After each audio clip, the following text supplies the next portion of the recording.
Bueno, muy buenas tardes. Bienvenidos todos. Vamos a dar inicio a este ciclo de conversación en torno a la retrospectiva de Sergio Larraín, que es una actividad que organiza la Universidad Alberto Hurtado a través de su Departamento de Arte. Quiero hacer algunos agradecimientos antes de comenzar, en particular a los organizadores de esta muestra, a Verónica y Luis, por habernos invitado a participar en esta actividad. Quiero agradecer muy especialmente la calidad de esa colaboración, que fue muy precisa y cuidadosa en toda su fase. Quiero agradecer también a Añesir, la curadora de esta muestra, que hoy día nos acompaña, al museo por el espacio, desde luego, y también a nuestra área de extensión, a la área de extensión de la universidad, especialmente a Bárbara Pifre, que hizo el conjunto de coordinaciones que hacen posible que estemos en esto. Es la primera vez, como ustedes saben, que se exhibe en Chile una muestra tan completa de la obra de Larraín, lo que es desde luego un acontecimiento por sí mismo. Y como Departamento de Arte de una universidad que además se ocupa del campo de las humanidades, nos ha resultado absolutamente relevante apoyar la recepción de esta muestra en Chile. Y hemos querido hacerlo considerando una mirada múltiple que procede de los distintos campos de pensamiento y de acción que están comprometidos en nuestro trabajo universitario. A Larraín lo reconocemos desde luego y en primer lugar como un artista, como un fotógrafo que pensó muy intensamente la condición y el medio fotográfico, pero también lo reconocemos como un sujeto que pensó ampliamente su mundo, que integró varias sensibilidades y registros, ¿no? Que van, yo diría, sin contraponerse ni generar mayores tensiones de lo poético, estético, a lo documental y en algunos casos incluso hasta lo etnográfico, como vamos a conversarlo hoy día. Como muchos saben, la historia de Larraín se conecta con la de la prestigiosa agencia Magnum, cuyo surgimiento en la posguerra revolucionó muy dramáticamente, digamos, los modos de hacer registro fotográfico, hizo entrar con mucha fuerza a este terreno las prácticas y los enfoques de autor, e hizo posible también con ello que crecieran los lugares desde donde comenzó a enunciarse fotográficamente una imagen de la realidad y de los sucesos históricos. Como los principales precursores de esa agencia, que desde luego son figuras prominentes de la fotografía internacional, Larraín propuso con sus imágenes un relato del siglo XX, yo diría hecho de pequeños relatos, de microrelatos, no pormenores, prefigurados en muchos territorios y entornos humanos que él recorrió, y que construyó, yo diría, en una clave estética, desarmando encuadres convencionales y desterrando sistemáticamente los lugares comunes. Entonces, de esta mirada amplia de la historia, de la actualidad, de la memoria, de las ciudades y las comunidades, de esta mirada que fue, yo diría, un reencuadre crítico de dimensiones de la modernidad y de sus derivas más contemporáneas, vamos a estar hablando a lo largo de este ciclo, que desde luego no tiene otro afán que el hecho de que todos nosotros podamos hacer una mejor recepción de esta maravillosa muestra que alberga hoy día, desde ayer, el museo. Vamos a inaugurar este ciclo escuchando a la curadora de la muestra, Añesir. Ella fue directora artística de la agencia Magnum y dirige actualmente la Fundación Cartier-Bresson en París.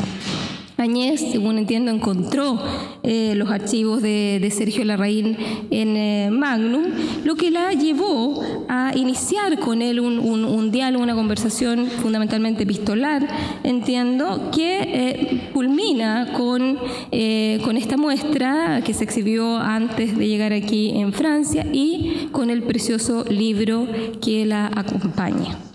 Añez va a conversar hoy día para iniciar nuestro ciclo con Luis Weinstein, fotógrafo, organizador de esta muestra, a quienes dejo aquí a continuación. Muchas gracias.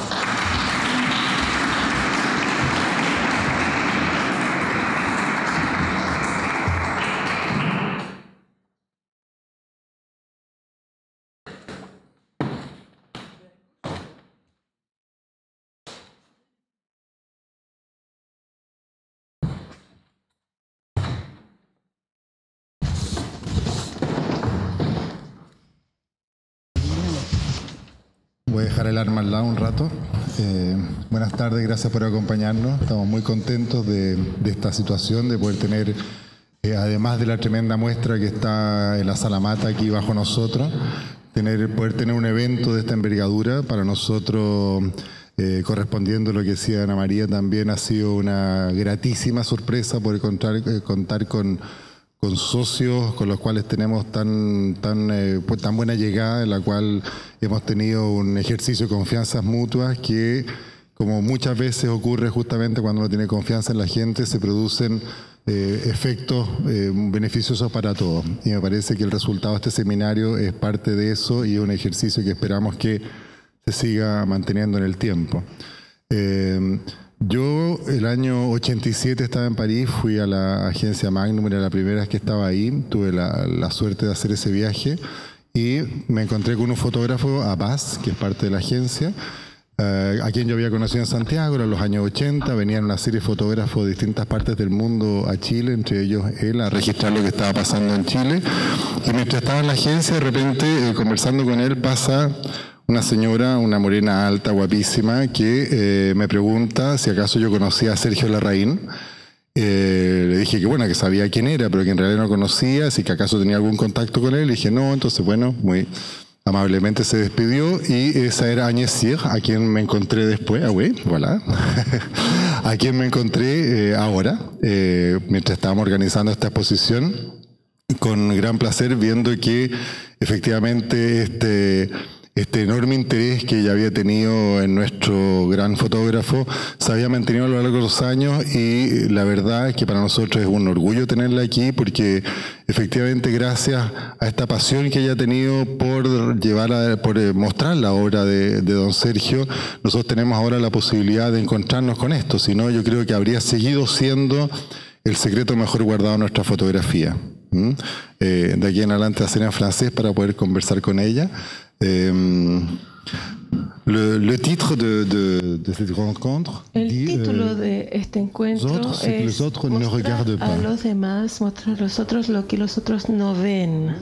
¿No miran o no ven? A ver, hay un doble sentido aquí y me gustaría que hablemos de esto. ¿Crees que efectivamente Larraín vio lo que los otros no veían o no miraban? Efectivamente, se pueden considerar ambos sentidos.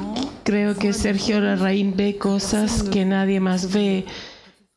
Cuando fotografía a nivel del piso los zapatos de un caballero que va subiendo una vereda con el fondo un perro, estamos situándonos a 1,60 m o 70 centímetros del piso según el tamaño de uno. Él ve a nivel del piso cosas que nadie más ve, que nadie más puede ver.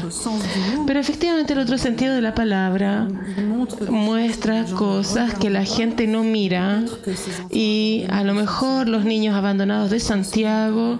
A menudo lo escuché decir, nadie los quería ver, formaban parte del fondo y la gente prefería olvidarlos. Él no solo los miraba, sino que se siente que era muy cómplice, muy presente y muy partícipe de sus juegos y de sus carreras, y eso se ve muy bien en la película que se muestra en la exposición.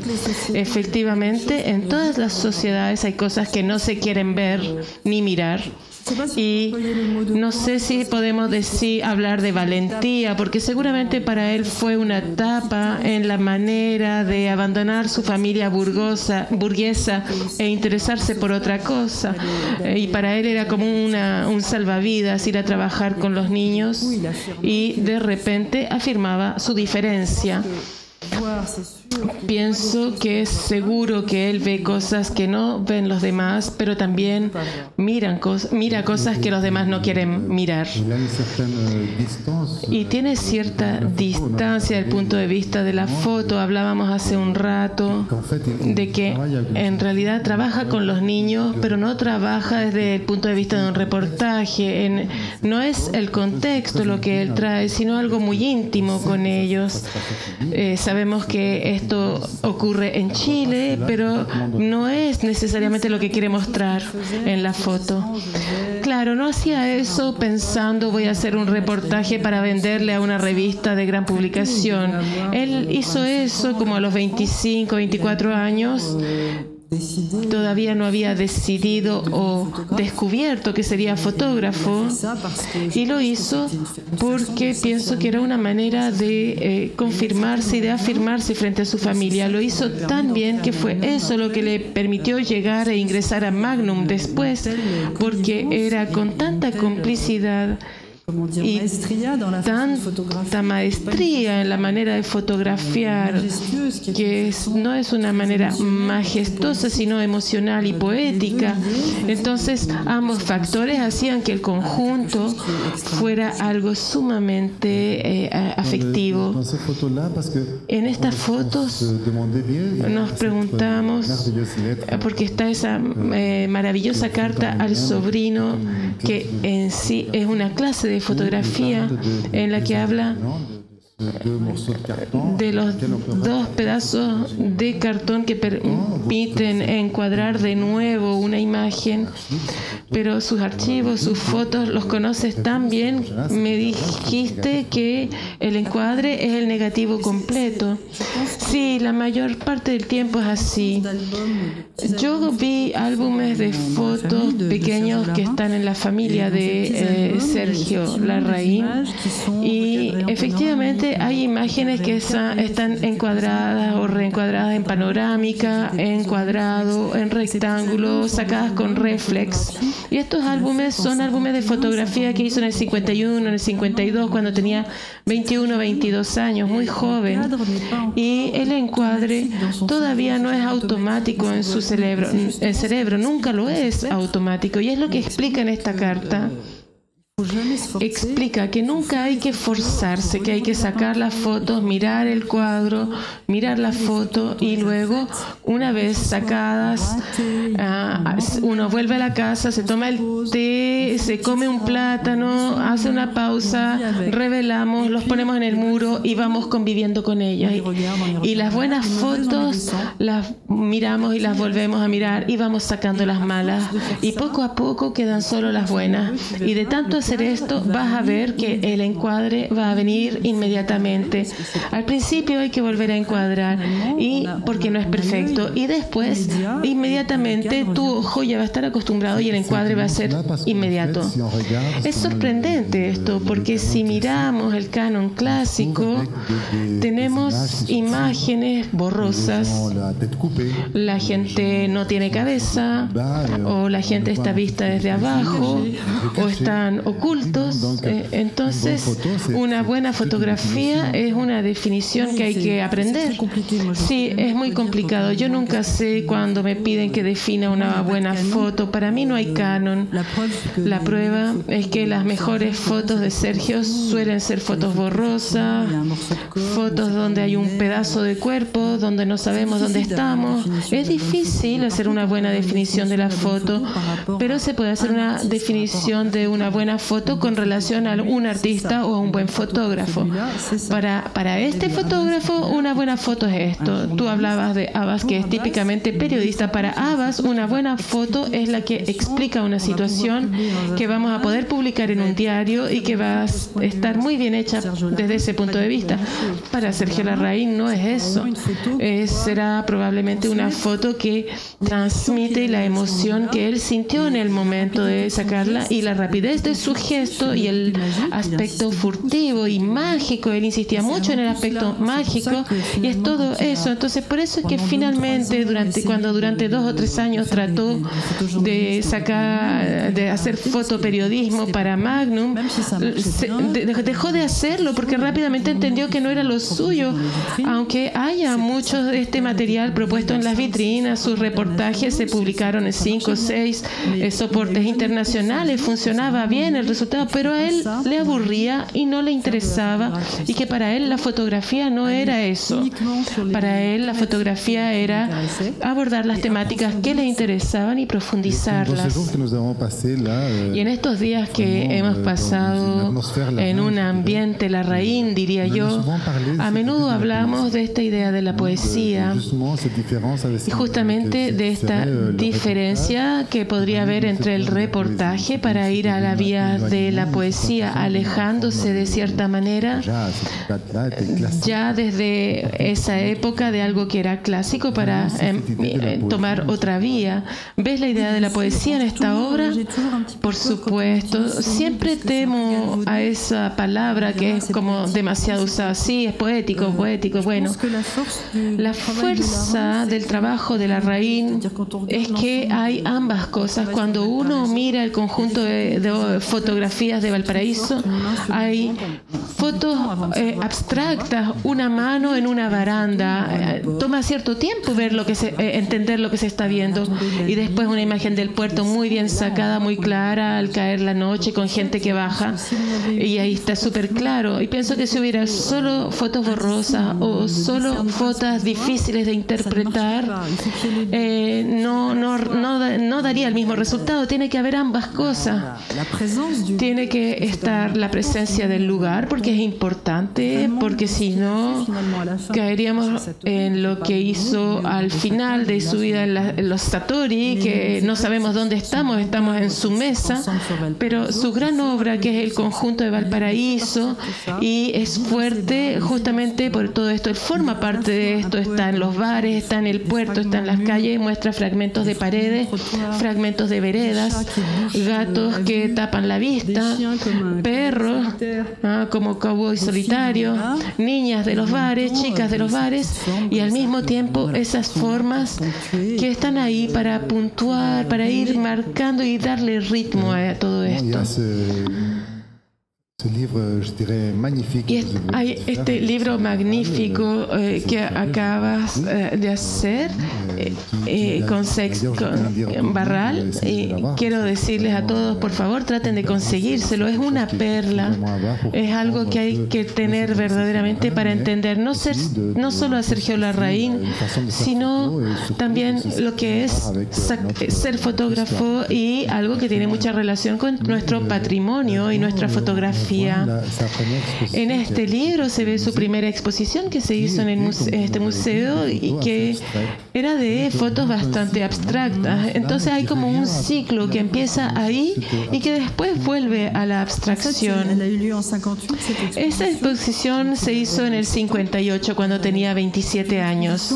Es una exposición que compartió con Sheila Hicks, norteamericana, que era alumna de su padre, y ¿qué debía tener la edad de Sergio Larraín? Ella pintaba y también hacía tapicería, y cuando se les propuso exponer juntos, pienso que en un primer tiempo Larraín no se consideraba periodista, había hecho pocos reportajes, pero sí había sacado muchas fotografías de piedras en la playa, había estado en la casa de Isla Negra de Neruda y le había sacado fotos a las rocas. Pudimos reproducir algunos artículos en esa exposición y algunas fotografías, y vemos que había presentado tirajes de 2 metros por 3 o 2 metros por 2 metros 50, que son detalles de piedras. Y pudimos encontrar en sus planchas de contacto las piedras que pusimos en la parte documental del libro frente a la fotografía de la exposición. Era interesante ver que en el 58, que era el gran periodo del fotoreportaje, cuando le propusieron una exposición aquí, optó por mostrar materias y no cosas que están más cercanas de la poesía. Y es exactamente lo que hará al final, pero no de manera monumental, sino con tirajes de 15 centímetros. Y pienso con un tal recorrido por la fotografía, para usted no fue fácil preparar una exposición de 150 y tantas imágenes. Bueno, por suerte para este fin, su carrera fue corta. Él supo detenerse porque no habría sido igual de bueno después, porque estaba en otra mentalidad y otro estado de espíritu.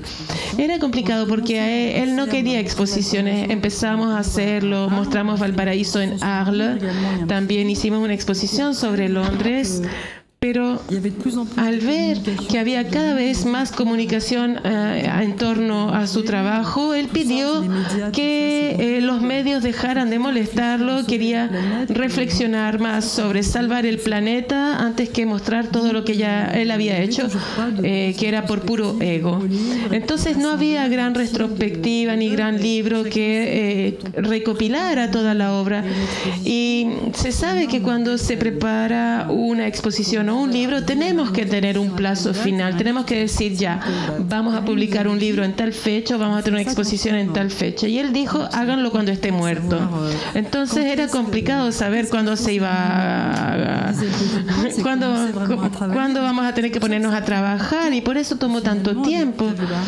Y finalmente con Javier Barral trabajamos mucho en el libro sin saber si los íbamos a publicar, armábamos capítulos, los sacábamos, poníamos fotos, las sacábamos, hasta que el día que desgraciadamente murió, y eso nos dio la luz verde para ponernos a trabajar de verdad. Yo intercambié muchísimo de manera epístola acerca de la elección de las fotografías, porque en los años 80 Magnum empezó a digitalizar todo su fondo, y yo descubrí a Sergio Larraín porque había unas cajas de tiraje en las repisas, y así fue como lo descubrí. Ahora ya hay puro computador. Entonces había que empezar a digitalizar, y a menudo en las cajas lo que quedaba eran las peores, porque estos tirajes se reproducían en la prensa, a menudo no se devolvían. Entonces lo que quedaba no era lo menos bueno. Me preguntaron si yo me quería encargar de Sergio Larraín. Dije que por supuesto. Retomé todas las planchas contacto. Todavía había un laboratorio en esa época en la agencia. Entonces yo hacía copias y se las mandaba, y él me decía sí, no, sí, no, y así fue como llegamos a tener un conjunto bastante coherente de fotografías que él mismo había elegido y reconocido como suya, porque para mí no tenía ningún sentido elegir una foto que un fotógrafo no ha elegido. Eso para mí no tiene sentido. Una foto que existe es un clic en una foto, pero no tiene vida, no es digno. Entonces, por suerte, pudimos realizar este trabajo juntos, y no hay muchas fotos, a lo mejor 500 o 600 fueron digitalizadas. Digitalizamos, por supuesto, todo lo que es reportaje, todo lo que hizo por encargo para la prensa, pero rápidamente supimos que teníamos que separar las cosas, que teníamos la parte noble, con las fotos que él reconocía como propias, y otra parte que sería muy ilustrada, en la que se podía indicar todo su recorrido con su vida, su matrimonio, sus hijos, publicaciones en la prensa, publicaciones en libros, etcétera. Esa estructura nos apareció como evidente bien rápido, y luego tuvimos que preguntarnos cómo comunicaba Larraín. Él escribía cartas. A veces escribía la misma carta para 10 personas, para salvar el planeta, etcétera, etcétera.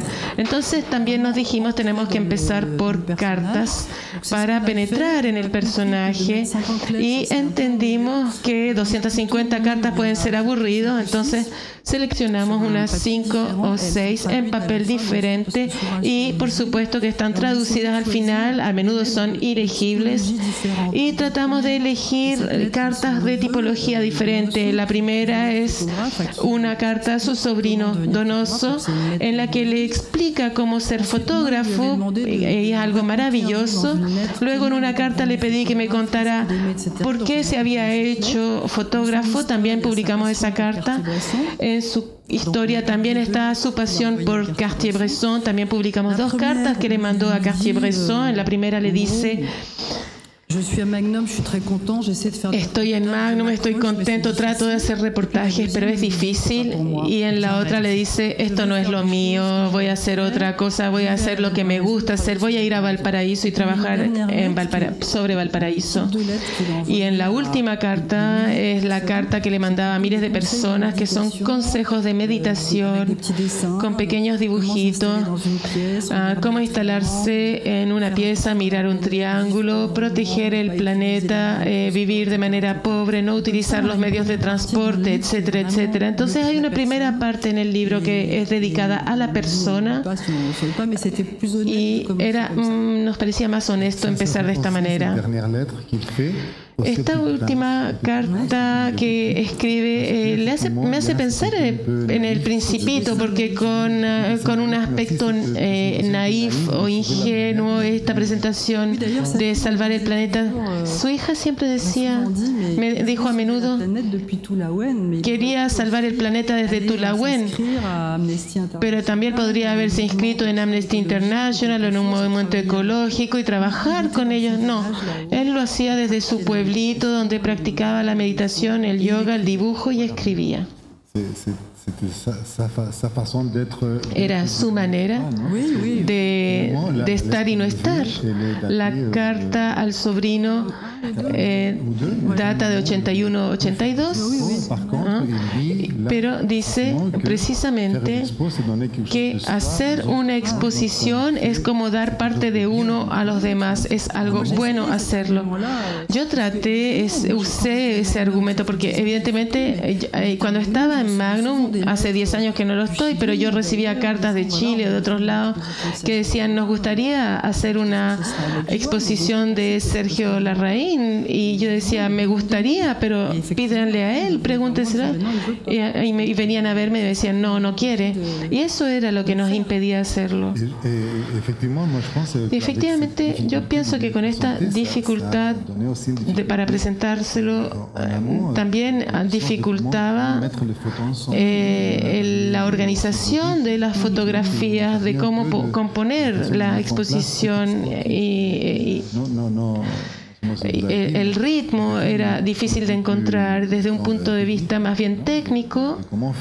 ¿Cómo hacer con este conjunto de imágenes maravillosas, ponerlas en un fondo que pueda ser visto por el gran público? Sí, fue el fruto de muchas reflexiones, más o menos la misma estructura que el libro finalmente.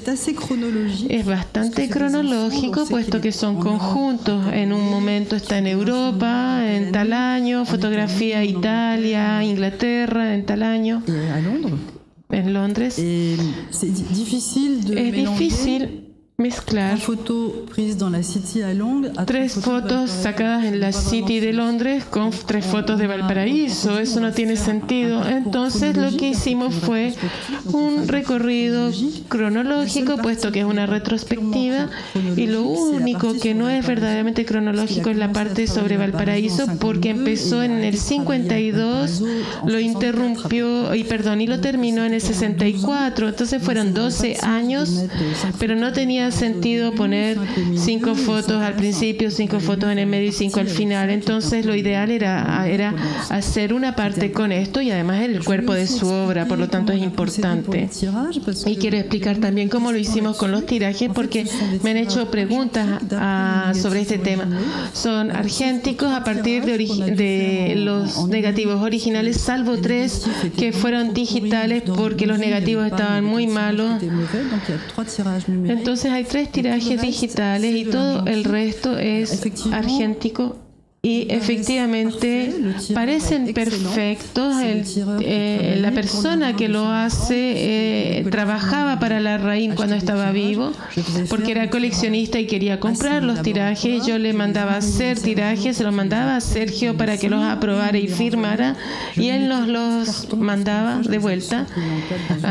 Los ponía entre cartones porque a veces los recibía doblados en 4 y la firma había atravesado el tiraje. Entonces después se lo mandaba en papel y con cartones por todos lados para protegerlo. Y ese laboratorio era el que trabajaba para él. Guillaume Genet verdaderamente sentía pasión por el trabajo del fotógrafo.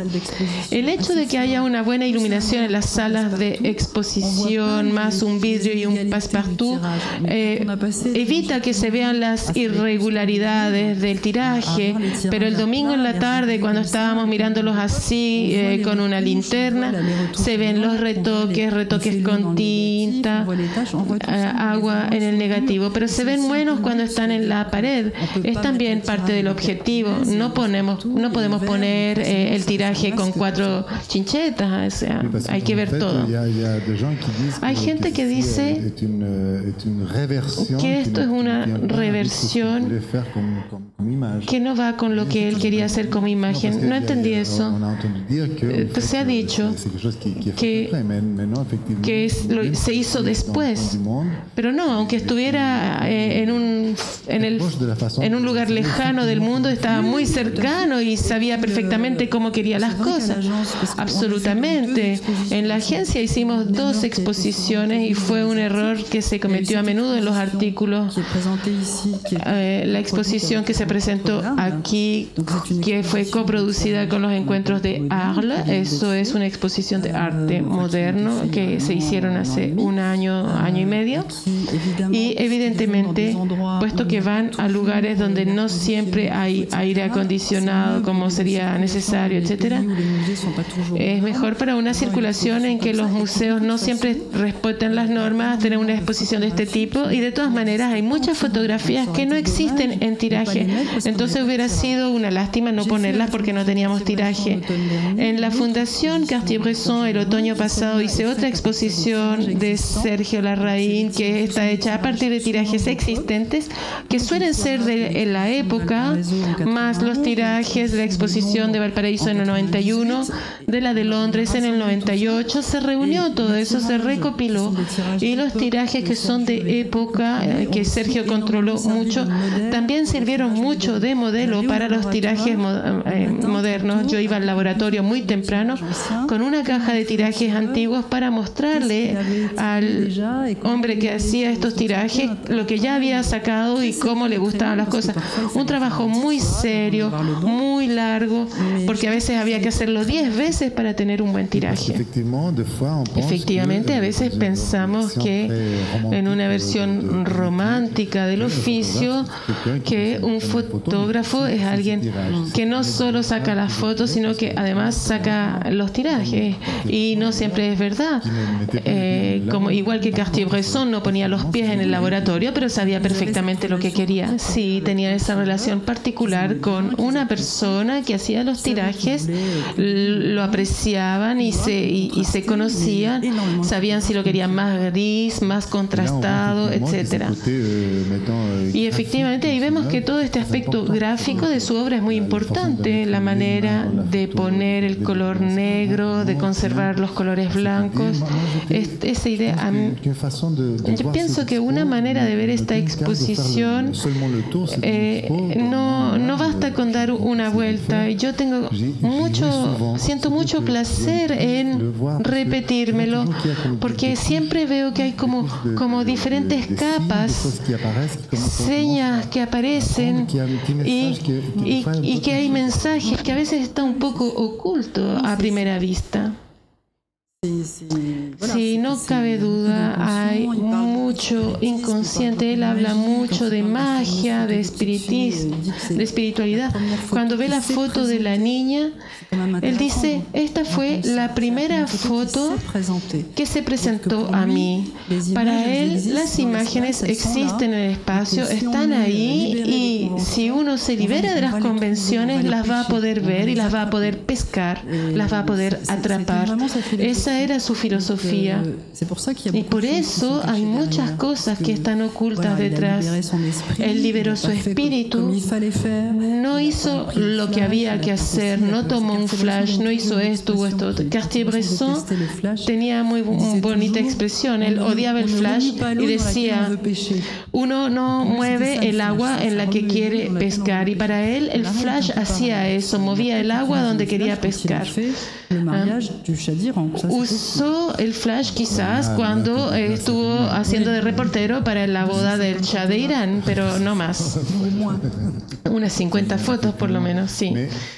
Efectivamente, vemos que esta manera, al mismo tiempo que hay una imagen tan personal, un enfoque tan personal, él también como que se borra, aparte de 2 o 3 fotos donde aparece su mano, su sombra, pero si no, no aparece en las fotos. Sí, se hace olvidar, no cabe duda. Es paradójico eso, porque se hace olvidar, es seguro, pero está totalmente presente. Es una doble cara con los niños. Los niños se olvidan que está la presencia de un fotógrafo y se mueven y viven normalmente delante de él, pero también juegan con él, y pienso que él jugó con los niños, se ve en la película. Uno se pregunta si no les pidió que cruzaran 2 veces con el perro, pero hay una complicidad. Sí, porque se siente la idea de que es como sujeto también en este sentido. Él trata de estar en ocupar ese lugar. Su recorrido como fotógrafo es muy importante, pero nombró a Cartier-Bresson, pero también le amaba mucho a otros fotógrafos. ¿Se puede decir que tenía mentores? Brassai, mucho. Pienso que su foto se parece más a la de Brassai que a la de Cartier-Bresson. Bill Brandt, y también es eso lo que lo decide a ir a Inglaterra. Bueno, tenía ganas de irse de su país, de alejarse, de ir a ver otra cosa, y pidió una beca al British Council que obtuvo, y para él Londres era poder ir a los parques de Bill Brandt. También le gustaba mucho Joseph Kudelka y fue muy cercano de Bill Brandt, ¿no? Es como un mito, y Kudelka está por todas partes con su saco de dormir. Sí, lo suyo era sin compromiso, no hacer compromisos, y por eso trabajar por encargo para los diarios, y por eso Kudelka no lo quiso hacer nunca. Él quería ser sí mismo y hacer lo que quería. Se ve, hay tantos fotógrafos que hablan de él como de un genio, como de alguien muy especial, porque como fotografió durante 15 años solamente, siempre fue bueno, y eso es una lección cuando se trabaja en fotografía. No significa que todo el mundo debe parar a los 15 o después de un tiempo, pero Cartier-Bresson también paró de sacar fotos. Llega un momento en que ya se ha dicho todo lo que se quería decir, y si la fotografía es un psicoanálisis, cuesta parar. Pero si hay un poquito de lucidez sobre el trabajo hecho y que se da cuenta de que se está repitiendo, Cartier-Bresson dijo, me estoy repitiendo, voy a parar y voy a volver al dibujo. Él podía hacerlo porque era famosísimo y que vendía tirajes aunque estuviera durmiendo. No es el caso de todo el mundo. Y Larraín en realidad se fue a vivir como pobre allá en el norte y su obra quedó detrás de él. Pienso que desde el punto de vista de las cosas que deja está esa idea en que es importante saber pararse, sí, no hacer compromisos. Se puede hacer un compromiso si uno está caro. Bueno, voy a hacer una publicidad para una marca de zapatos. Ok, voy a hacer esta publicidad y nada más. No. Pero él también decía que había que tener mucho cuidado porque la parte izquierda del cerebro sabía lo que hacía la parte derecha. Es decir, que si uno hacía una publicidad para una marca de zapatos, se iba a deformar la otra parte del cerebro. Y no es falso, es como los fotógrafos que trabajan sin cesar para una revista muy famosa. Después lo único que ven es eso. También hay una cosa muy sorprendente cuando se ve una especie de encuesta en la investigación. Sí, en la exposición se ven muchas verticales, es algo muy raro porque es hacer otra cosa con la cámara. Y si estamos viendo con la cámara el otro lado, no es algo natural. Exacto, no hay muchos fotógrafos que en 24-36 tengan una mayoría de fotos verticales. Yo no soy fotógrafo, pero girar la máquina no es algo natural. Eso significa que hay un mensaje detrás. Bueno, se quiere encuadrar, queremos recortar un pedazo de realidad. Horizontal sería la vista normal, tenemos dos ojos, pero cuando giramos estamos encuadrando obligatoriamente. Vio su fondo de archivo, sacó muchas fotos de personajes, de sujetos. Elegía, ¿tú quieres decir que elegía en sus planchas de contacto?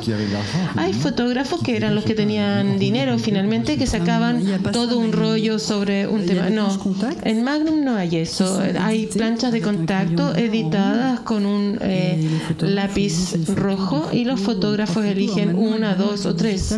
Ahora con el formato digital es diferente. Tienen la foto detrás de la cámara, la ponen en el computador, inmediatamente seleccionan y pueden conservar muchas puesto que no tiene costo.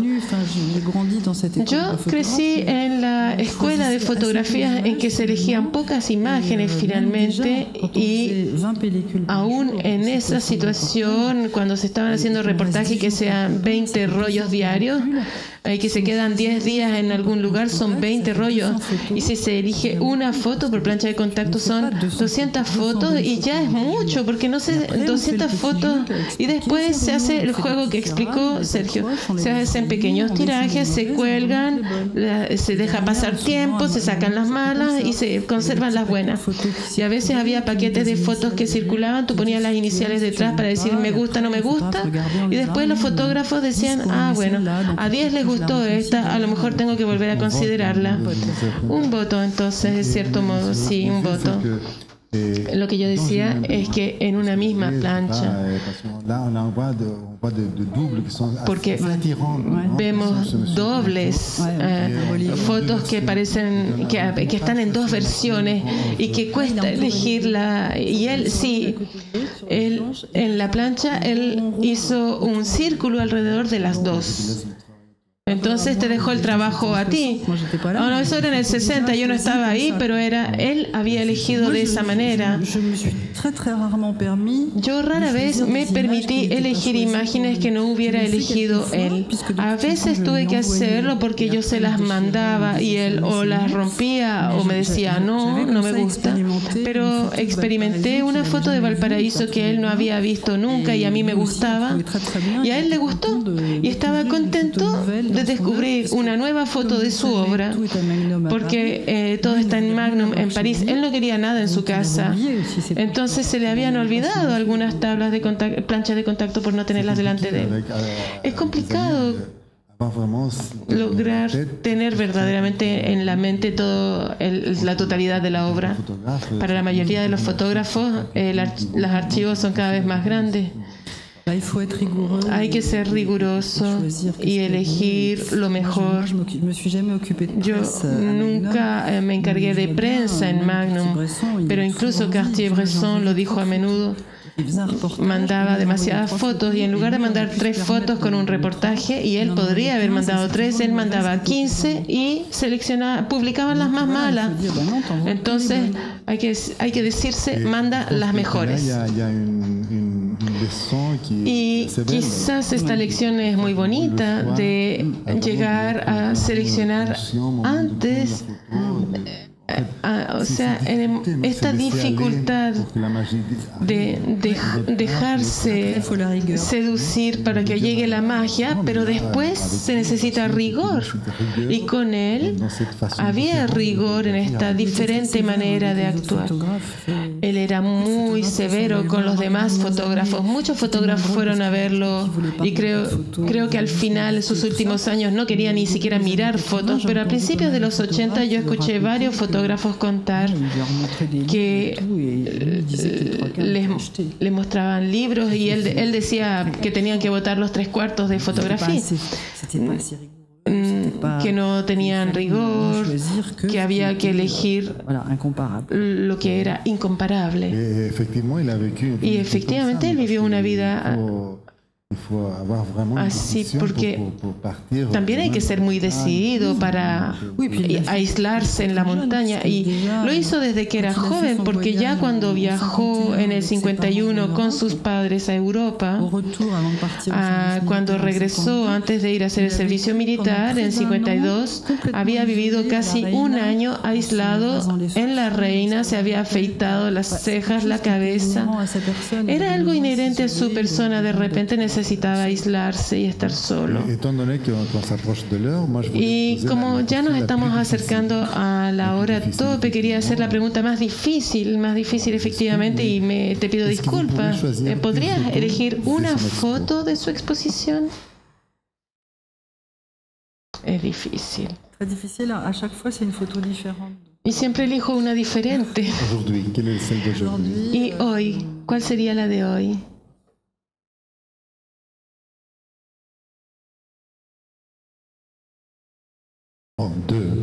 Bueno, puedes elegir 2.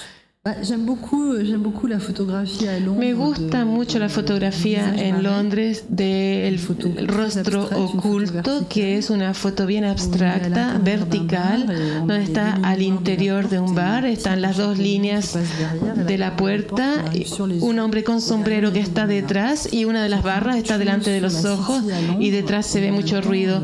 Esto habla mucho de la City de Londres y está estructurado como un cuadro de Mondrian. Hoy elegiría esa. Agnès, muchísimas gracias. Gracias a todos por acompañarnos.